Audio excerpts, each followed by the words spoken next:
Hello dear student, good morning to all of you. This is Magiraj here and now we are going to discuss about the path of an electron in uniform electric field. यानी एक समान वैद्युत क्षेत्र में electron का पथ या पथ का समीकरण। तो देखते हैं, ये मान लेते हैं दो प्लेटें हैं, एक पर धनात्मक आवेश है और एक पर ऋणात्मक आवेश है। तो यहाँ पर देखिएगा वैद्युत क्षेत्र जो अटैच होगा वो इस प्रकार से होगा। ये वैद्युत क्षेत्र है और वो भी कैसा है, एक समान। अब यहाँ पर कोई इलेक्ट्रॉन है, ये एक समान क्षैतिज वेग ux से प्रवेश करता है। तो जैसे ये प्रवेश करेगा तो क्षैतिज वेग से चल रहा है, लेकिन धीरे धीरे ये ऐसे धनात्मक प्लेट की तरफ विक्षेपित होता जाएगा, क्योंकि इस पर आवेश ऋणात्मक है। तो देखिएगा, ये हो सकता था कि ये ऐसे प्लेट थी, तो यहाँ से इलेक्ट्रॉन चला तो ये इतना ही जा सकता था, हो सकता है ये इतना जा सकता था, हो सकता है ये पूरा जा सकता था, लेकिन अधिकतम विस्थापन कितना होगा, इतना प्लेट के अंत तक। तो हमने वही माना है। यहाँ पर मान लेते हैं ये अधिकतम विस्थापन y है और ये क्षैतिज दूरी जो है ये x है। क्लियर?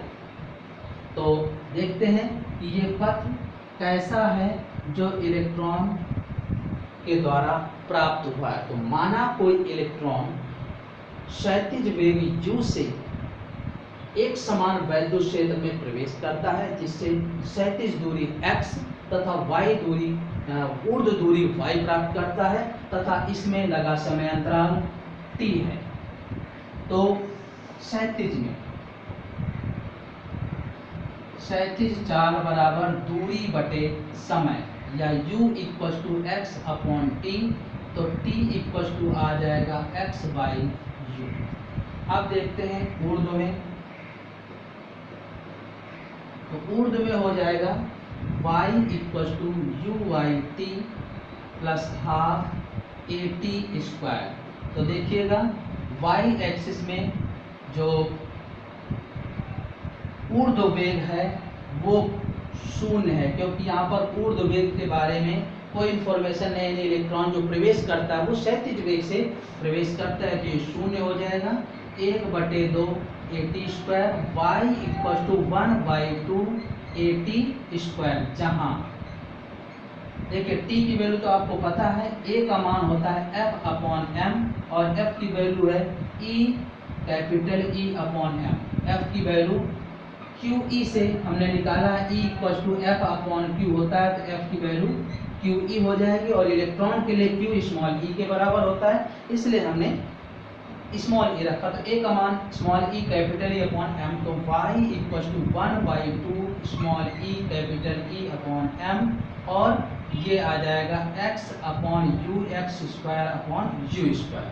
तो देखिए y equal to e capital E upon 2m u square x square, ये आया, यानी y directly proportional x square. कैसा समीकरण आया? द्विघात समीकरण आया। और द्विघात समीकरण किसको निरूपित करता है? परवलय को। इसका मतलब इलेक्ट्रॉन का पथ कैसा है? परवलयाकार है। तो जब कोई इलेक्ट्रॉन एक समान वैद्युत क्षेत्र में प्रवेश करता है तो उसका पथ कैसा होगा? परवलयाकार होगा। अगर ये इलेक्ट्रॉन एक समान वैद्युत क्षेत्र नहीं था, वहाँ वैद्युत क्षेत्र उपस्थित नहीं था, तो इसका पथ फिर सरल रेखीय होता। ध्यान रखिएगा, वैद्युत क्षेत्र की मौजूदगी में इलेक्ट्रॉन का पथ परवलयाकार होता है। अगर वैद्युत क्षेत्र उपस्थित ना होता तो इलेक्ट्रॉन का पथ ऋजुरेखीय होता, सरल रेखीय होता। तो ये आया इलेक्ट्रॉन के पथ का समीकरण। अब देखते हैं इसी से कि ये है y equal to 1/2 e upon m capital E x square upon u square.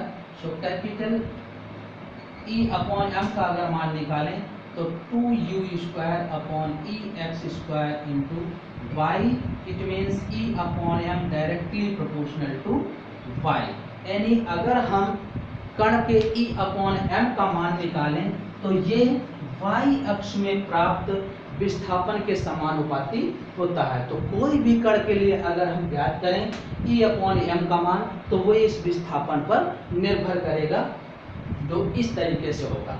अब देखते हैं, अगर इसमें समय की बात आती है तो समय के लिए हमने y = 1/2at², सो t = 2y/a अंडर रूट हो जाएगा, और a की वैल्यू आपने पहले ही निकाल दिया है, E/m। तो इस प्रकार से हम समय भी ज्ञात कर सकते हैं इलेक्ट्रॉन के लिए कि कितना समय लगा था। क्लियर? अब इसी से संबंधित देखिएगा कि अगर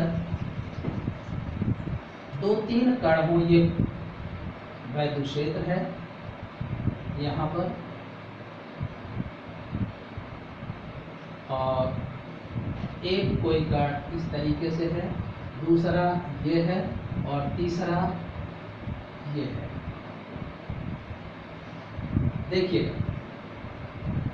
ये कण जो है इसका इस प्लेट से, ये प्लेट A और प्लेट B है, तो ये विस्थापन, मान लीजिए कि ये कण 1 है, ये कण 2 है, और ये कण 3 है, ये नंबर दे दिए गए। तो ध्यान रखिएगा, ये अगर पॉजिटिव प्लेट है तो पॉजिटिव प्लेट की तरफ मुड़ने वाले कण ऋणावेशित होंगे, आकर्षण तभी होगा, और ऋण प्लेट की तरफ मुड़ने वाले प्लेट ये होगा धनात्मक होगा। तो ये तो यानी कि प्रकृति हो गई कि कण 1 व कण 2 ऋणात्मक प्रकृति के हैं, और कण 3 जो है, तीसरा जो आवेश है वो धनात्मक प्रकृति का है।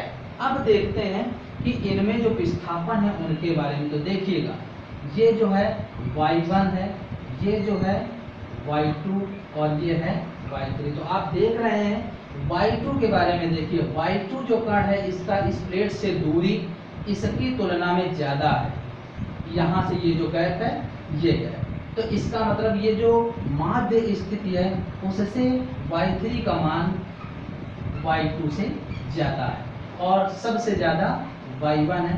तो ये क्रम हो गया इनके विस्थापन का। और आप जानते हैं, हम जानते हैं कि E/m प्रोपोर्शनल y। तो अब डायरेक्टली प्रोपोर्शनल, तो इसका E/m अधिक होगा जिस क्रम में इनके विस्थापन होंगे, पहले का ग्रेटर E/m, तीसरे का ग्रेटर E/m दूसरे का। तो ये ऑर्डर होगा इनके E/m के मानों का। ठीक है ना?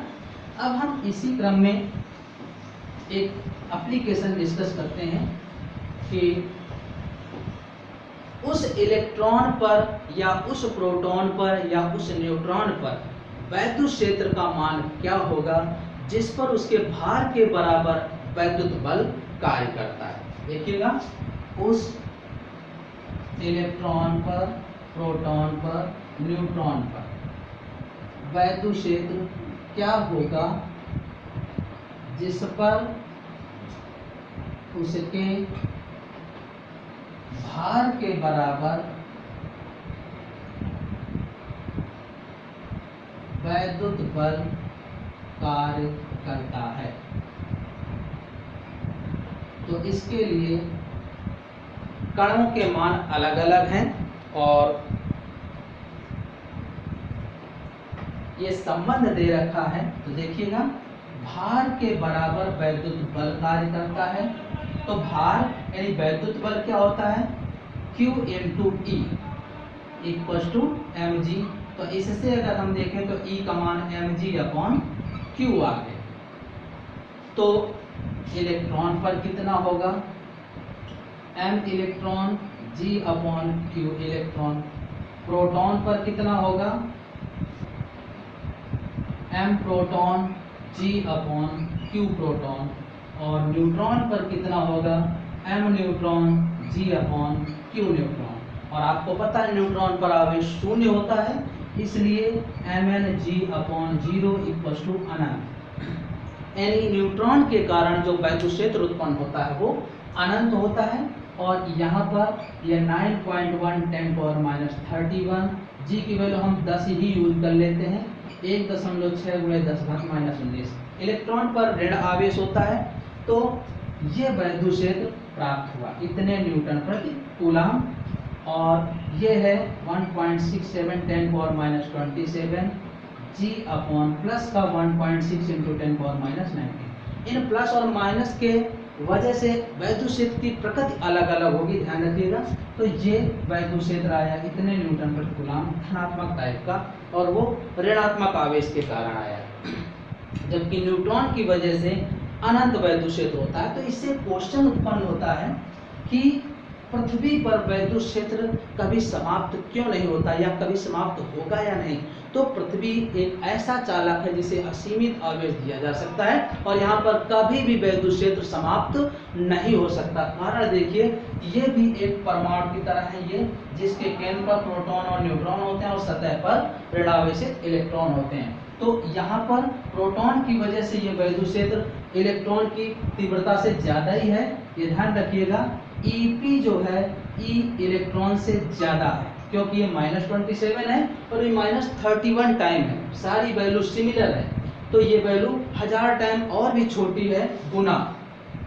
तो देखिएगा, प्रोटॉन की वजह से वैद्युत क्षेत्र और इलेक्ट्रॉन की वजह से वैद्युत क्षेत्र अगर एक दूसरे को पूर्णतः निरस्त भी कर दें, वैसे पूरा निरस्त नहीं कर पाएंगे, क्योंकि इलेक्ट्रॉन की जो वैद्युत क्षेत्र प्रोटॉन से छोटी है, तो तब भी कुछ बच जाएगी, और निरस्त भी कर दे तो न्यूट्रॉन की वजह से वैद्युत क्षेत्र कितना है, अनंत। यानी पृथ्वी के केंद्र पर वैद्युत क्षेत्र इतना उपस्थित है, अनंत उपस्थित है, जिसके कारण कभी भी वैद्युत क्षेत्र समाप्त नहीं हो सकता। ओके।